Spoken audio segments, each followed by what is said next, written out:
আসসালামু আলাইকুম কাকা। ওয়ালাইকুম সালাম। বাতিজা চিল্লা আইছো? কাকা এই তো একখান বিপদে হরে আপনার কাছে আইছি। আম্মা খুব অসুস্থ, আমার হাসপাতালের মূল্য। কাস্টমার একটা পাইছি। আচ্ছা বাতিজা তোমার লাই কিয়া করতে মারি ক? দুইজন বিপদে হচ্ছ, তোমার লাই টাকা কিয়া করতে মারি ক?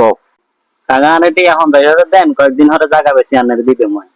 বাতিজা হলো তোমারও টিয়ার দরকার, কাকাও তোমার উপকার গরম লাগবো। কথা হচ্ছে যে তুই তো জানো কাকার কোনো চাকরি বাকরি নাই, কাকার কাছে টিয়া কিছু আছে, এগুলি মানুষের উপকার করি আর কি। এর বিনিময়ে মানুষে কাকারে কিছু দান দেয়, এগুলি কাকা কোন রকম চলি আর কি। তুই কয় আরে দাম দিবে কাকারে।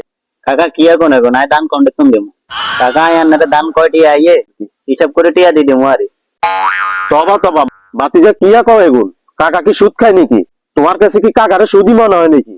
কাকা সুদ টুদ খায় না, টিয়া লইলে তো এখন সুদ হয়ে যাবো। কাকা এখন পছন্দ করি না। আচ্ছা কাকা আয় দান দিও। আচ্ছা বাতিজা তুই যদি টিয়া নিতে চাও, প্রতি বছরের মাস শেষে 30 তারিখে কাকারে 40 করে দাম দিতে হইব। যদি হয় তাহলে চলো বাড়ি তুমি টিয়া লই যাইও। আচ্ছা কাকা এখন বিপদে জন হচ্ছে গিয়া কোনো প্রবলেম তো লাগবে, আমারও ডাক্তার দেখান লাগবে। চলেন কাকা বাড়ি চলেন।